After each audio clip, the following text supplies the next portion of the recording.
সকল রোগের ওষুধ রয়েছে এই চারটি খাবারের মধ্যে। আল্লাহ পাক পৃথিবীতে যত রোগ ব্যাধি দিয়েছেন, সকল রোগ ব্যাধির প্রতিষেধক আল্লাহ পাক এই খাবারগুলোর মধ্যে দিয়েছেন। নবীজি বলছেন যে আল্লাহ দুনিয়াতে এমন কোন রোগ পাঠান নাই যার প্রতিষেধক আল্লাহ দুনিয়াতে পাঠান নাই। এক নম্বর হলো জমজম পানি। জমজমের পানির মধ্যে আল্লাহ পাক সকল রোগের শেফা রেখে দিয়েছেন, এবং এটা যখন আপনি খাবেন, খাওয়ার পরে যদি আল্লাহর কাছে কোনো দোয়াও করেন, সেই দোয়াও আল্লাহ কবুল করে নেয়, আপনার মনের আশাগুলো পূর্ণ করে দিবে এই জমজমের পানি। এজন্য নবীজি বলছেন এটা পাইলে তুমি ইচ্ছা মতো খাও। যদিও আমরা বাংলাদেশে থাকি, ইচ্ছা মতো জমজমের পানি আমরা পাই না, তাই খেতে পারি না, কিন্তু যখন আপনি উমরা বা হজে যাবেন তখন আপনি ইচ্ছা মতো পানিটা পান করতে পারবেন। আর এই জন্য দেখবেন বাংলাদেশ থেকে বা বিভিন্ন দেশ থেকে হাজিরা দুর্বল হয়ে যায়, বা অসুস্থ ব্যক্তিও যদি সেখানে যায়, জমজমের পানি পান করার কারণে, আল্লাহ পাকের এই নিয়ামত খাওয়ার কারণে তাদের শরীরের মধ্যে শক্তি আসে, বিভিন্ন অসুখ থেকে, বিভিন্ন রোগ ব্যাধি থেকে তারা কিন্তু সম্পূর্ণ মুক্তি পায়, যেটা প্র্যাকটিক্যাল আমরা নিজে দেখেছি। প্রিয় ভাই আমার, তার মানে জমজমের পানির মধ্যে আল্লাহ পাক প্রতিষেধক রেখে দিয়েছে। এটা আপনারা যতটুকু পারেন এটা পান করার চেষ্টা করবেন যদি পান কখনো। 2 নম্বর হলো মধু। মধুর মধ্যেও আল্লাহ পাক অগণিত শেফা রেখে দিয়েছেন, অগণিত রোগ থেকে মুক্তি রেখে দিয়েছেন, এবং বিজ্ঞানীদের ভাষায় এটা হলো প্রাকৃতিক অ্যান্টিবায়োটিক, যার মাধ্যমে প্রত্যেকটা রোগ থেকে একটা মানুষ মুক্তি পেতে পারে। আর কোরআনের মধ্যে আল্লাহ পাক কিন্তু মধুর কথা, মৌমাছির কথা উল্লেখ করেছেন। মৌমাছির সম্পর্কে তো আল্লাহ পাক পবিত্র করে একটা সূরা নাজিল করে দিয়েছেন, সূরাতুন নাহল। নাহল মানে মৌমাছি, এবং মধুর কথা উল্লেখ রয়েছে। প্রিয় ভাই আমার, এই জন্য মধু খাওয়ার চেষ্টা করবেন, এটা হলো প্রাকৃতিক অ্যান্টিবায়োটিক, এর মাধ্যমে আল্লাহ পাক আপনাকে শেফা দান করবে। এবং 3 নম্বর হলো কালোজিরা।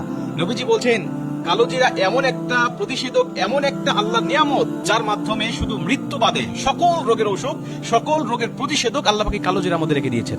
আপনি এই কালোজিরাটা খাওয়ার চেষ্টা করবেন। আপনি যখন মধু খাইলেন, মধুর পাশাপাশি বা মধুর মধ্যেই আপনি কালোজিরা দিয়ে হাতে রেখে চেটে খেয়ে ফেললেন, কারণ মধু চেটে খাওয়ার কথা হাদিসের মধ্যে আসছে।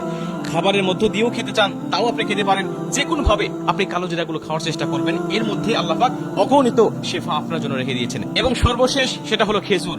এই খেজুরের মধ্যে আল্লাহ পাক যে কত নিয়ামত রেখে দিয়েছে, এটা আমি আপনাকে এই অল্প সময়ের মধ্যে বলে বোঝাতে পারবো না। নবীজি সাল্লাল্লাহু আলাইহি ওয়াসাল্লামের সাহাবীদের প্রধান খাদ্যই ছিল যেন খেজুর। তাদের ঘরে চুলায় যেন দিনকে দিন কোনো রান্না হতো না, আগুন জ্বলতো না, 1 দিন 2 দিন 3 দিন চলে যেত, রান্না হতো না। তারা 1টা 2টা খেজুর খেয়ে তারা কাজকর্ম করেছে, এমনকি যুদ্ধের ময়দানে গিয়ে তারা যুদ্ধ পর্যন্ত করেছে শুধুমাত্র খেজুর খেয়ে। এই খেজুরের মধ্যে আল্লাহ পাক মানুষের শরীরের জন্য অনেক উপকার রেখে দিয়েছেন, রোগ প্রতিরোধ ক্ষমতা রেখে দিয়েছেন, এবং মানুষের শরীরের জন্য অনেক এনার্জি রেখে দিয়েছেন এই খেজুরের মধ্যে।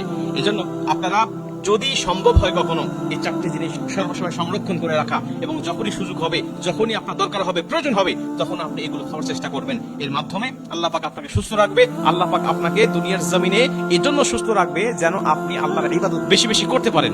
আল্লাহ পাক মানুষকে কেন সুস্থ রাখতে চায়? আল্লাহ পাক কেন শেফার জন্য আয়াত নাজিল করতেছেন, শেফার জন্য বারবার বিভিন্ন খাদ্য নাজিল করেছেন, শেফার জন্য আল্লাহ পাক আমাদেরকে বিভিন্ন মাধ্যম, বিভিন্ন দোয়া শিক্ষা দিয়েছেন? এর কারণ একটাই, বান্দা যেন দুনিয়ার জন্য সুস্থ থাকে, আর সুস্থ থেকে সে যেন আমাকে ইবাদত করে, আমাকে সন্তুষ্ট করে। আমরা জানি অসুস্থতা হলো আল্লাহর নিয়ামত। এর কারণ হলো মানুষ অসুস্থ হলে আল্লাহকে স্মরণ করে, আল্লাহকে বেশি বেশি স্মরণ করার চেষ্টা করে। কিন্তু আপনি যখন সুস্থ হবেন, আল্লাহকে আরো বেশি বেশি স্মরণ করতে পারবেন, বা আল্লাহকে খুশি করার মতো অনেক কাজ আপনি করতে পারবেন। এজন্য অসুস্থতা যদিও আল্লাহর নিয়ামত, কিন্তু সুস্থ হয়ে আরো বেশি ইবাদত করার আশা করা, এটা মুমিনের জন্য দায়িত্ব এবং কাম্য। এজন্য আপনারা সবসময় সুস্থতা লাভ করার জন্য এই খাদ্যগুলো গ্রহণ করে রাখবেন, এবং কোরআনে যে শিফার আয়াতগুলো রয়েছে এগুলো মুখস্থ করে রাখবেন, এবং নিয়মিত এগুলো আদায় করবেন। তাহলে আল্লাহ আপনাকে সুখময় এবং শান্তিময় একটা জীবন দান করবে।